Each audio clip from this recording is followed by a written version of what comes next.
যুক্তরাষ্ট্র স্থল অভিযান চালালে দেশটির সেনাদের জিম্মি করার ঘোষণা দিয়েছে ইরান। চলমান সংঘাতের উত্তেজনাপূর্ণ পরিবেশে ইরানের শীর্ষস্থানীয় নেটওয়ার্কগুলো সাম্প্রতিককালীন কড়া ভাষায় মার্কিন হুমকি প্রতিহত করেছে।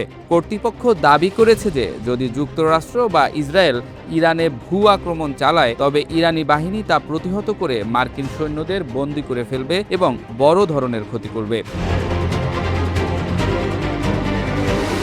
যদিও যুক্তরাষ্ট্র এই দাবিগুলো ভুয়া ও প্রচারণামূলক বলেছে, তবে মধ্যপ্রাচ্যের নিরাপত্তা ও বৈশ্বিক অর্থনীতিতে উত্তেজনা বাড়ার আশঙ্কা তৈরি হয়েছে। ইরানি উচ্চপদস্থ কর্মকর্তারা সরাসরি বা পরোক্ষভাবে মার্কিন হুমকির বিরুদ্ধে উত্তর দিয়েছেন। ইরানের পররাষ্ট্রমন্ত্রী আব্বাস আরাকচি বলেছেন, না, আমরাই তাদের জন্য অপেক্ষা করছি, কারণ আমরাই নিশ্চিত যে আমরা তাদের মোকাবিলা করতে পারব এবং এতে তাদের জন্য একটি বড় বিপর্যয় হবে। একইভাবে ইরানি পার্লামেন্টের স্পিকার মোহাম্মদ বাগের গালিফাব ঘোষণা করেছেন যে আমাদের বাহিনী মার্কিন সৈন্যদের ভূমিতে আগমনের জন্য অপেক্ষা করছে, তাদের আগুনে পুড়িয়ে দিয়ে তাদের শাস্তি দেব। ইরানের আইআরজিসি এবং আনুগত্য পোষক প্রচার মাধ্যমের বিশ্লেষকরা দেখাচ্ছে যে পারস্য সাগরের দ্বীপগুলিতে মার্কিন হামলা হলে তা ইরানের কাছে মার্কিন সৈন্য ধরার ফাঁদ হিসেবে কাজ করতে পারে। রেভলিউশনারি গার্ড এমন হুমকিও দিয়েছে যে যুক্তরাষ্ট্র যদি নিজেদের মিত্র অঞ্চলের শিক্ষা প্রতিষ্ঠানগুলিকে বাঁচাতে চায় তাহলে আক্রমণের সমর্থন হিসেবে ইরানের লক্ষ্যবস্তু হয়ে যাওয়ার পরের প্রতিক্রিয়া হবে বিপজ্জনক।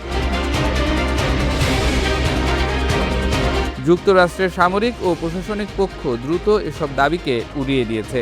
সেন্ট্রম এর এক মুখপাত্র আল জাজিরাকে জানিয়েছেন, ইরানের দাবি মিথ্যা ও ছলনার উদাহরণ। প্রেসিডেন্ট ট্রাম্প নিজেও বলেছেন, কোনো স্থল অভিযানের পরিকল্পনা এখনও চূড়ান্ত হয়নি। সৌদি আরব, সংযুক্ত আরব আমিরাত এবং কাতার সহ উপসাগরীয় রাজতন্ত্রগুলো সরাসরি সংঘাতে যেতে চায় না। তারা যুক্তরাষ্ট্রকে সতর্ক করেছে যে যে কোনো বড় উত্তেজনা হলে তাদের তেল গ্যাস কোম্পানিগুলো এবং মার্কিন ঘাঁটিসমূহ হুমকির মুখে পড়বে। যুদ্ধের আইনগত দিক বিবেচনায় যুদ্ধবন্দী হিসেবে মর্যাদা না দিলে তা যুদ্ধাপরাধ হিসেবে গণ্য হতে পারে। চলমান পরিস্থিতি পর্যবেক্ষণের সাপেক্ষে বিশ্লেষকরা বলছেন, যদি মার্কিন যুক্তরাষ্ট্র স্থল আক্রমণের পদক্ষেপ নেয় তা কেবল সীমিত আক্রমণ হবে বলে পরিকল্পনা করা হচ্ছে।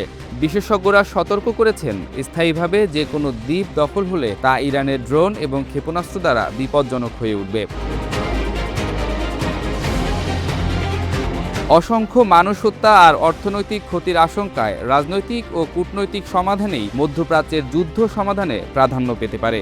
বিশ্লেষকরা বলছেন, উস্কানিমূলক দাবিতে না গিয়ে যুক্তিসঙ্গত তথ্যের ভিত্তিতে কূটনৈতিক উদ্যোগ এবং সুনির্দিষ্ট পরিকল্পনা তৈরি বাস্তবসম্মত বিকল্প।